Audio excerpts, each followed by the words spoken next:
இந்த உலகத்தில் அனிமல்ஸால் நடந்த சில ஃபினோமினான் அப்படின்ற சில விஷயங்களை பற்றி தான் இந்த ஒரு வீடியோவில் பார்க்க போகிறோம். ஸோ இந்த வீடியோவுக்கு உங்களை வரவேற்று இந்த வீடியோவில் முதலாக பார்க்க போகிறது நார்சிஸ் ஸ்னேக் டென்ஸ். கனடா அப்படின்ற ஒரு நாடு நம்ம எல்லாருக்குமே தெரிஞ்சிருக்கோம். ஸோ கனடாவில் நடந்த ஒரு பெரிய சம்பவத்தை பற்றி தான் இந்த ஒரு வீடியோவில் பார்க்க போகிறோம். ஸோ கனடா எக்கச்சக்கமான விஷயங்களுக்கு ஃபேமஸ்ஸு. ஸோ அதை பற்றியெல்லாம் நம்மளுக்கு தேவையில்லை. ஆனால் நம்ம இப்போ பார்க்க போகிற விஷயம் என்ன பார்த்தீங்கன்னா, கனடாவில் ஸ்ப்ரிங் டைம் அப்படின்ற ஒரு டைம் இருக்குது. ஸோ இதை மணிடோர்பா அப்படின்னு சொல்லி அவங்களோட பாஷையில் சொல்லுவாங்க. ஸோ இந்த ஸ்ப்ரிங் டைமில் என்னென்னு பார்த்தீங்கன்னா, அதாவது குறிப்பிட்ட ஒரு ஹைவேஸ் பகுதியில் இந்த ஸ்னேக்கை வந்து எங்கே வேணாலும் நீங்கள் பார்க்கலாம். அதாவது ஒரு ஹைவே மாதிரி இந்த இடத்துல வந்து பார்த்திங்கன்னா சைடில் வயல்வெளி, சும்மா அந்த புல்வெளி மாதிரி இருக்கும். ஸோ அந்த இடத்துல வந்து பார்த்திங்கன்னா ஒரு வித்தியாசமான வகையறா ஸ்னேக்ஸ் வந்து எல்லாம் வெளியில் வரும். ஸோ இதை பார்க்கவே உங்களுக்கு ரொம்பவுமே வித்தியாசமாகவும் வினோதமாகவும் இருக்கும். இதெல்லாம் ஏன் வருது, எதுக்கு வருதுன்னு இன்றைக்கி வரைக்குமே யாருக்கும் தெரியாது. இதே நான் உங்களுக்கு ஒரு எக்ஸாம்பிள்கூட சொல்லணும்னா, இப்போ நம்ம ஊரில் எல்லாம் மழை பெஞ்சு தானே இந்த ஈசல் அப்படின்னு சொல்லி ஒரு பூச்சி பறக்கும்ல, அதே மாதிரி கனடாவில் இந்த ஸ்ப்ரிங் டைம் அப்படின்றப்ப எந்த ஒரு பாம்பு வகை வந்து வெளியில் வரும். ஸோ இது ஒரு பாம்பு கிட்டத்தட்ட 20 அடி இருக்கும். ஸோ பார்க்கவே பயங்கரமாகவும் இருக்கும்.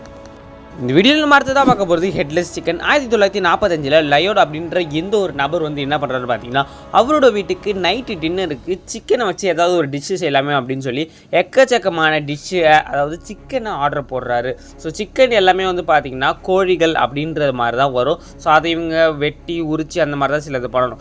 அப்படி அவர் ஆர்டர் பண்ணதில் ஒரே ஒரு தலை வெட்டின கோழி வந்து வருது.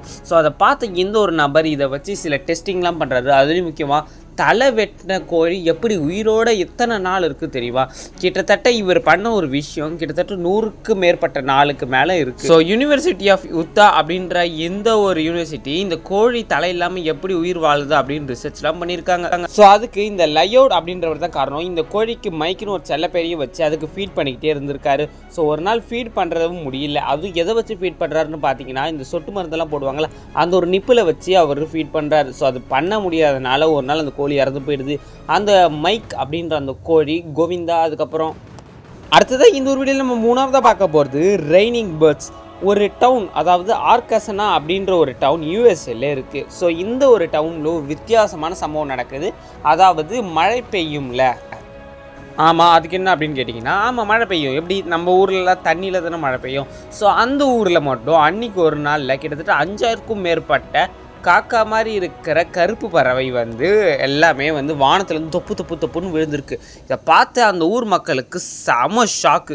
கிட்டத்தட்ட 5000க்கும் மேற்பட்ட கருப்பு பறவைகள் அந்த இடத்துல மயக்கம் போட்டு விழுந்திருக்குங்க. ஸோ மயக்கம் போட்டுல எல்லாமே டெத்தான பேர்ட்ஸ் தான். இது 2012 அப்போ நடந்த ஒரு யூஎஸ்ஏல சம்பவம். ஸோ இது ஏன் நடந்தது, எப்படி நடந்ததுலாம் தெரில. ஆனால் அன்னைக்கு ஒரு நாள் அப்படி நடந்தது அப்படின்றாங்க. ஆனால் அது ஃபஸ்ட் டைமான்னு கேட்டிங்கன்னா இல்லை, அதுதான் செகண்ட் டைம். ஸோ இது தேர்ட் டைமே நடந்ததுன்னா இதை பற்றி சயின்டிஸ்ட் பயங்கரமாக ரிசர்ச் பண்ண ஆரம்பிச்சிருவாங்க. ஸோ இது ஏன் நடக்குது, எப்படி நடக்குதுன்னு யாருக்குமே அன்றைக்கும் தெரியல, இன்றைக்குமே தெரியல. ஸோ இந்த வீடியோ அவ்வளோதான். இந்த வீடியோ மூலமாக நீங்கள் என்ன தெரிஞ்சுக்கிட்டீங்க அப்படின்றத மறக்காம கமெண்ட்டில் சொல்லுங்கள். இதே மாதிரி சூப்பரான இன்னொரு இன்ஃபர்மேஷனோட ஏதாவது ஒரு வீடியோ எனக்கு கிடச்சிதுன்னா உங்களுக்கு நான் ஷேர் பண்ணுறேன். ஸோ இதே போல் இன்னொரு சூப்பரான வீடியோவில் பார்க்குறேன். அதுவரை உங்களிடமிருந்து நான் வீடியோ பெறுகிறேன். நன்றி, tata, bye bye, see you.